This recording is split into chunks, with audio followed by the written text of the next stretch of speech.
మేడ్చల్ జిల్లా సామీర్పేట్ మండలం బ్రోమ్రాసిపేట పరిధిలోని పెద్ద చెరువు స్థలాన్ని మాజీ మంత్రి మల్లారెడ్డి ఆక్రమించి అక్రమంగా ప్రహరీ గోడ నిర్మించారు. దీనిపై స్థానికులు పెద్ద ఎత్తున ఫిర్యాదు చేయడంతో రెవెన్యూ, ఇరిగేషన్ అధికారులు రంగంలోకి దిగారు. చెరువు ఎఫ్టీఎల్లో మల్లారెడ్డి అక్రమ నిర్మాణాలు చేపట్టినట్లు గుర్తించారు. జేసీబీ సాయంతో చెరువులో నిర్మించిన ప్రహరీ గోడలను అధికారులు కూల్చేశారు.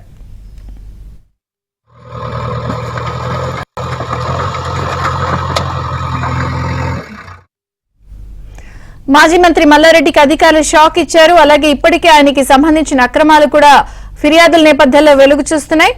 మరిన్ని వివరాలు మా ప్రతినిధి నుమాన్ రెడ్డికి తెలుసుకుందాం. నుమాన్.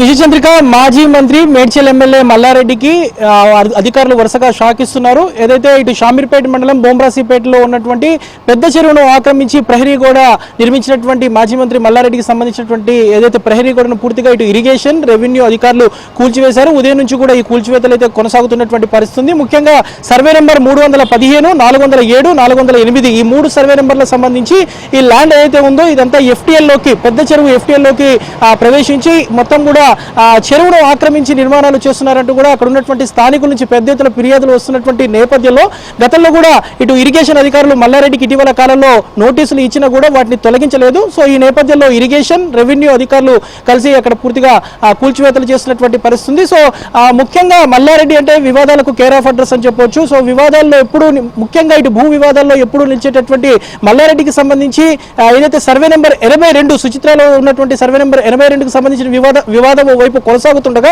సో మరోవైపు ఏదైతే అక్రమ నిర్మాణాలు చేశారంటూ ఏదైతే ఈ కూల్చివేతలు అయితే చేస్తున్నటువంటి పరిస్థితి. సో ఈ రోజు మధ్యాహ్నం వరకు ఈ ప్రహరీ గోడలు ఏవైతే ఉన్నాయో చుట్టుపక్కల ఉన్నటువంటి ప్రహరీ కానివ్వండి, ఫెన్షన్స్ అంతా కూడా తొలగిస్తామని ఇరిగేషన్ అండ్ రెవెన్యూ అధికారులు అయితే చెప్తున్నటువంటి పరిస్థితి. మొత్తం కూడా అంటే సర్వే నెంబర్ 317 కానివ్వండి, 407, 408 ఈ 3 బార్డర్స్ దాటివేసి ఏదైతే పెద్ద చెరువు ఎఫ్టీఎల్లోకి ప్రవేశించారంటూ కూడా అక్కడ ఉన్నటువంటి స్థానికులు గత కొంతకాలం నుంచి కూడా మల్లారెడ్డికి వ్యతిరేకంగా ఫిర్యాదులు కూడా చేస్తున్నారు. సో ఈ నేపథ్యంలో ఎట్టకేలకు ఇటు ఇరిగేషన్, అదేవిధంగా ఇటు రెవెన్యూ అధికారులు స్పందించారు. సో ప్రస్తుతం అయితే ఆ కూల్చివేతలు కొనసాగుతున్నటువంటి పరిస్థితి. జేసీబీలు, ఇటాచీల సహాయంతో పూర్తిగా అక్కడ కూల్చివేతలు అయితే చేపడుతున్నారు. సో ప్రస్తుతం మల్లారెడ్డికి సంబంధించినటువంటి కొంతమంది అక్కడ అనుచరులు వారు వచ్చినప్పటికీ కూడా అక్కడ మాత్రమే కూల్చివేతలు అయితే ప్రస్తుతం అయితే కొనసాగుతున్నాయి. సో దీనితో పాటు ఆ చెరువు పక్కనే మరికొన్ని నిర్మాణాలు కూడా చేశారంటూ కూడా ఆరోపణలు వినిపిస్తున్నాయి. సో వాటిని కూడా ఇరిగేషన్ కి సంబంధించినటువంటి అధికారులు తొలగిస్తామని అయితే చెప్తున్నటువంటి పరిస్థితి కనిపిస్తుంది. మొత్తానికైతే ఇటు మాజీ మంత్రి మేడ్చల్ ఎమ్మెల్యే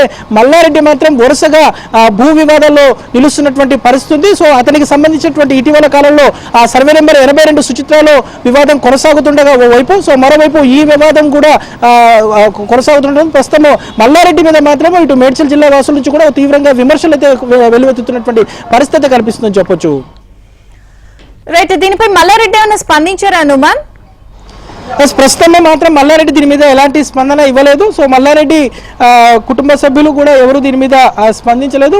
ప్రస్తుతం అయితే మల్లారెడ్డి దీని మీద అంటే ఏదైతే ఆ కూల్చివేతలు ప్రస్తుతం అక్కడ జరుగుతున్నటువంటి నేపథ్యంలో తన అనుచరులను కొంతమందిని అక్కడ ఉన్నటువంటి స్థానిక ప్రజాప్రతినిధులను పంపి మాట్లాడించే ప్రయత్నం చేశారని తెలుస్తుంది. బట్ మల్లారెడ్డి మాత్రం దీని మీద ఇప్పటివరకు అయితే ఎలాంటి స్పందన ఇవ్వలేదు. ఎందుకంటే ఇప్పటికే అతనికి సుచిత్రలో ఉన్నటువంటి ల్యాండ్కి సంబంధించిన వివాదం అయితే రోజు కొనసాగుతుంది, ఒక డైలీ ఎపిసోడ్లా. సో దాని మీద ప్రస్తుతం ఆయన రోజు మాట్లాడుతున్నారు. మరోవైపు ఈ వివాదం ఏదైతే ఉందో కొత్తగా ఈ బోమ్రాసిపేట ప్రహరీ కూడా కూల్చేసినటువంటి వివాదం మీద మాత్రం ఇప్పటివరకు మల్లారెడ్డి అయితే స్పందించినటువంటి పరిస్థితి. ప్రస్తుతం మాత్రం అతనికి అనుచరులు మాత్రం అక్కడ కొంతమంది అక్కడ చేరుకున్నారు. సో అధికారులు ఆ కూల్చివేతలు చేస్తున్నటువంటి నేపథ్యంలో కొంతసేపు ఆపినప్పటికి కూడా తిరిగి ఆ ప్రహరీ కూడా కూల్చివేత అంతా కూడా ప్రస్తుతం అయితే కొనసాగుతున్నటువంటి పరిస్థితి. కాసేపట్లో మల్లారెడ్డి దీని మీద